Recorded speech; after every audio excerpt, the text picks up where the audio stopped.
David Amelech dit dans les Tehillim, Mizmor le David, Bevocho b'pnei Avshalom beno. Mizmor David, cantique à David lorsqu'il a fui devant son fils Avshalom. La Gemara dit cantique, on devrait lui dire kina, lamentation. Ton fils fait un putsch militaire, veut te tuer, tu fuis, et tu fais un cantique, dit Razal. Dieu a dit à David Amelech, tu dois payer le péché que tu as fait avec Bathsheba, sache, je lèverai une punition qui viendra de ta maison. David avait peur, peut-être que ce sera un serviteur, un goy, quelqu'un qui n'aura aucune pitié de moi. Lorsqu'il a vu que c'était son fils Avshalom qui s'est levé contre lui, il s'est dit, Baruch Hashem. Un fils a la pitié de son père. Alors c'est pas si grave. Et en fait, c'est exactement le contraire. Parce que le fils n'a pas eu pitié. Le fils est venu et a tenté de tuer son père vraiment. Et David dit, cantique, c'est encore plus dur. Qu'est-ce que tu devrais faire maintenant? Un esclave qui vient te tuer ou ton fils qui vient te tuer? La réponse, qu'un esclave vienne me tuer, c'est encore normal. Mais mon fils se lève, et c'est pas un fils, c'est le fils du roi David, on parle quand même de personnes de calibre exceptionnel. Le fils, mon fils, le fils du roi David vient maintenant me tuer, mais il n'y a rien de plus extraordinaire, anormal au monde. Ça veut dire que c'est pas normal. C'est pas normal. C'est pas normal, c'est la main de Dieu. Je vois dans la gifle, je vois la caresse. Dieu me dit, c'est moi. La Shoah, quand quelqu'un nous pose la question, où était Dieu dans la Shoah? Mais je dis, mais la Shoah, c'est Dieu. On n'a jamais vu une chose pareille de l'histoire.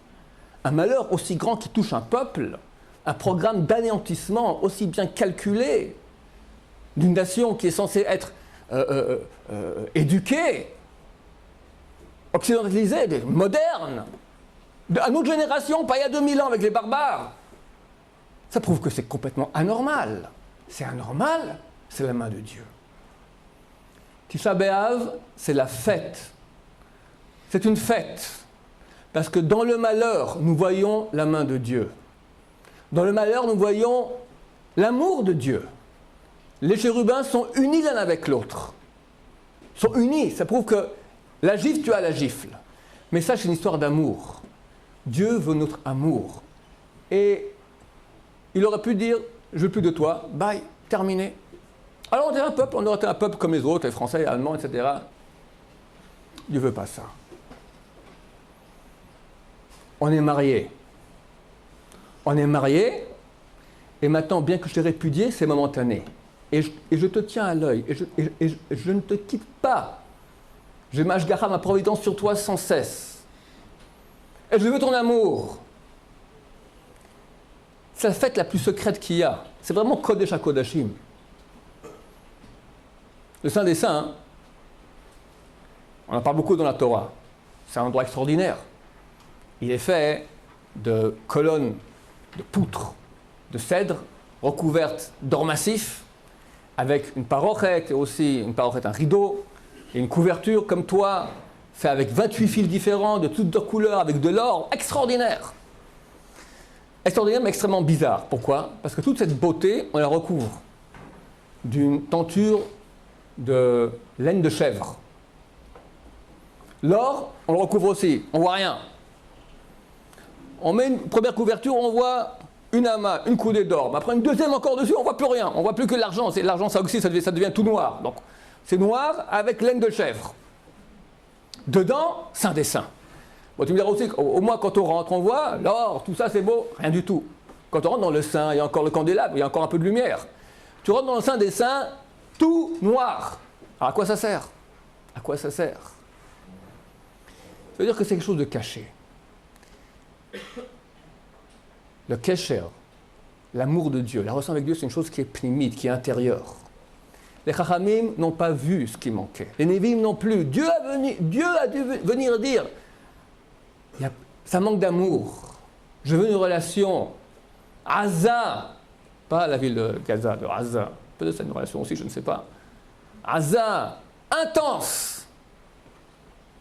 Alors nous qui voulons aujourd'hui que le temple soit reconstruit, Je vous dis rien de nouveau, vous savez que les Gdolé Israël disent que le Mashiach est très très proche. Rav Chaim Kanevski depuis Pessah ne fait que parler de cela. Le Rav Steinman, qui est d'habitude plus posé, a dit dernièrement Tipesh, idiot celui qui ne voit pas que le Mashiach il est tout proche. On voit que le monde, c'est marqué que il y a un verset dans Brit Ben Abdarim, Abraham tout à coup tombe sur lui une torpeur. Chashecha ema gdola nofelet alav. Chazal, le Pirkei Rabbi Eliezer, fait une dracha entre chacun de ces mots du verset et entre toutes les malchoutas, toutes les royautés qu'il y aura durant l'histoire. Chashecha, c'est l'obscurité, c'est Yavan. Cherchichu et Israël begzerotam, qui obscurcit les yeux d'Israël dans leur xérot. Chanukah, on allume de la lumière. Ema, c'est Edom, qui correspond à la Chaya Emtani. Ema signifie épouvantable. L'épouvante, c'était la bête épouvantable que voit Daniel dans son songe, qui représente Edom. Emda Chashecha, on a dit, Emda Gdola, c'est Paras, qui ont fait une grande chose, Gadol, de vendre un peuple pour un peu d'argent. Nofelet, c'est Bavel, qui est Pila, celle qui a détruit le temple de Jérusalem. Depuis, on est Phila, en tombé. Alav, c'est Ishmaël. Comme ça écrit Rabbi Eliezer à Gadol il y a 2000 ans. C'est le plus vieux midrash que nous avons. Pirkei Rabbi Eliezer. Alav, c'est Ishmaël. Shenemar, Alav yatzit nizro. Sur lui resplendira le diadème, la couronne. La couronne du Mashiach, dit le Pirkei Rabbi Eliezer, elle pousse sur Ishmaël. Le Mashiach pousse sur Ishmaël. Ishmaël n'existait pas. Jusqu'en 48-67, il n'y avait pas. Il y avait l'Empire ottoman. Et après, il y a eu un mandat anglais. Toute la région ici s'appelait la Grande Syrie. Les accords Sykes-Picot, ils ont mis la Jordanie, le Liban de façon artificielle, la Syrie, la Palestine. En 67, on a conquis les territoires, problème palestinien. Mais avant, ça, il n'y avait presque rien. Un peu, le moufti de Jérusalem, il s'est réveillé un peu, Seconde Guerre mondiale, ok. Ça date de ce siècle. Montée fulgurante. Aujourd'hui, il est partout Ishmaël. Il y a d'Obakol, il y a de Kolbo, comme c'est écrit. Mais aujourd'hui aussi a commencé le printemps arabe qui s'est transformé en hiver arabe et bientôt en niet arabe. La Tunisie, fini. La Libye, fini. La Libye, c'était une puissance. Kadhafi, un tyran dangereux. L'Égypte, fini. Syrie, on n'en parle plus. Irak, terminé. Jordanie, ça va, ils restent tranquilles, ils ne sont pas trop dangereux. Il reste que l'Iran, encore l'Iran en demi-faillite. Ça, c'est Ishmaël. L'Occident, terminé. 99% de la population sont drogués. L'autre 99% qui reste, obsédés. Tous obsédés ou drogués. Il n'y a plus rien. Plus de famille, plus de trucs, plus rien. Complètement terminé. Et ici, un peuple qui monte. Comment il monte? Alors, pas simplement du point de vue calcalide, économique, etc. Un peuple qui part en guerre. Et le peuple entier qui prie. On a un exemple dans l'histoire. Connaissez-vous un cas pareil dans les 2 dernières milliers d'années? Les Russes partent en guerre, les Américains, ils prient. Ouais, sur le dollar, il met une gold with Russe, sur le dollar, ça va. Pas à dire je crois en Dieu. Prier, un peuple entier qui prie. Mikamecha Israël, qui est comme ton peuple, Dieu. Et c'est une réalité. Et Dieu nous fait des miracles extraordinaires. Dieu va amener la Géoula. Les Gdolim m'ont dit c'est très très proche. 1 million de Juifs, presque 1 million de Juifs, il y a 4 mois, Krishma Israël à Yerushalayim Mirakodesh. Qui aurait cru cela il y a 70 ans, il y a 80 ans?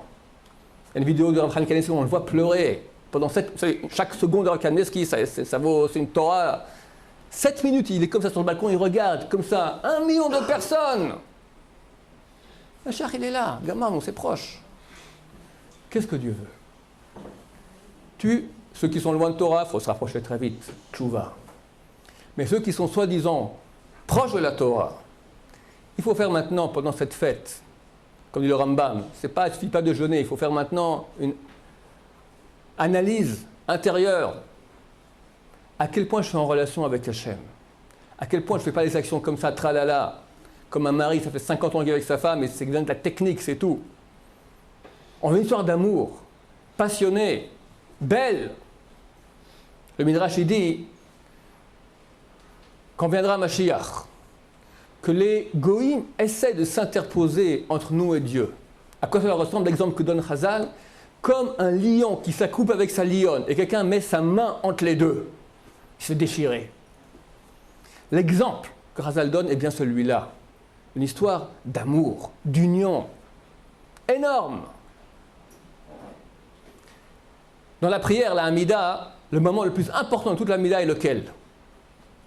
Umevi goel livnei vnehem leman shemo be'ahava, par amour. Ce mot be'ahava est le plus important, comme j'ai entendu le grand rabbanim, le plus important de toute la Hamida. Umevi goel, il amène celui qu'on attend, le Rédempteur, le Mashiach, be'ahava.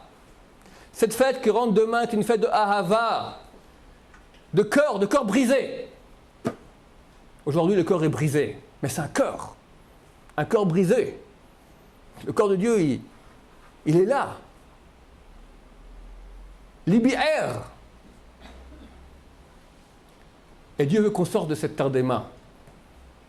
Yashnu mina mitzvot, comme on dit Aman à Achashverosh. Ils dorment des mitzvot. Le corps de Dieu est réveillé. Et le cœur sanglant, le corps de Dieu réveillé qui hurle de tristesse, nous fait des miracles, les ra'a, des miracles à l'envers, extraordinaires dans le mal. Pour qu'on se réveille, qu'on dise, on veut de toi, on veut revenir à toi, on veut cette histoire d'amour. Alors chacun au niveau où il est, ces jours-ci, peut-être Mashiach revient jusqu'à demain. Reb Chaim m'a dit, il y a beaucoup de bruit qui court, qu'on espère jusqu'à Tisha B'Av.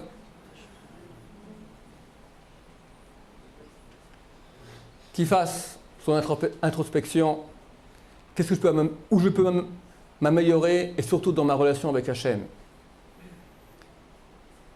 C'est comme avec une femme, comme j'ai expliqué. Il y a 3 niveaux de relation. Les actes, il faut faire ce qu'il faut faire. Après, il y a la relation au niveau sentimental. Dire des mots d'estime, des mots d'amour. Il n'y a pas que la technique. Comment nous relation avec Hachem au niveau sentimental? Quand on parle d'Hachem, en prière, les brachot, la prière, les tehilim, parler toute la journée avec Hachem. Et enfin, ma femme, je veux la connaître. Dis-moi qui tu es. C'est le summum de la relation, c'est la connaissance. Adam, yada et chava. C'est le verbe ladat, connaître. Comment on peut connaître Dieu? Sa Torah. Sa Torah. Étudier sa Torah, savoir sa Torah. Rav Moshe Shapira, que Dieu le renvoie Refoua Shema, a dit que ces temps-ci maintenant, vous connaissez cette Gemara, du temps du roi Chizkiya, où on a planté une épée à l'entrée du Ben Midrash, on a dit tout celui qui étudie la Torah sera transpercé par cette épée. À l'époque, effectivement, il y avait beaucoup de Torah dans le peuple d'Israël, on a vérifié depuis Dan, le nord du pays, jusqu'à Beersheba, et partout, tous les petits-enfants étaient au courant des lois les plus compliquées de Touma et Tahara, les savaient sur le bout des doigts. Beaucoup de Torah. Moshe Shapira a dit que cette notion de planter un sabre à l'entrée du Beth Midrash, c'est pas un digne de Torah, c'est un digne d'état de guerre. Aujourd'hui, Am Israël est en guerre, la guerre n'est pas finie, nos ennemis sont des ennemis extrêmement durs, la pire espèce qu'il puisse y avoir. Si ce n'est la miséricorde de Dieu extraordinaire dont on jouit, on serait dans des situations terribles. Situation de guerre.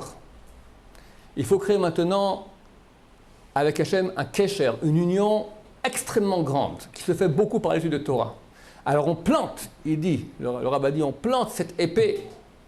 Et c'est une situation de guerre que celui maintenant qui étudie, ce n'est pas en tant qu'étude de Torah, en tant que protection guerrière. Pas une seconde sans Torah, sinon on est transpercé. Chas et shalom. B'at Hachem, que Dieu ait pitié de nous, qu'il reconstruise le temple et qu'on soit digne de recevoir Mashiach dans la joie et sans honte. Amen.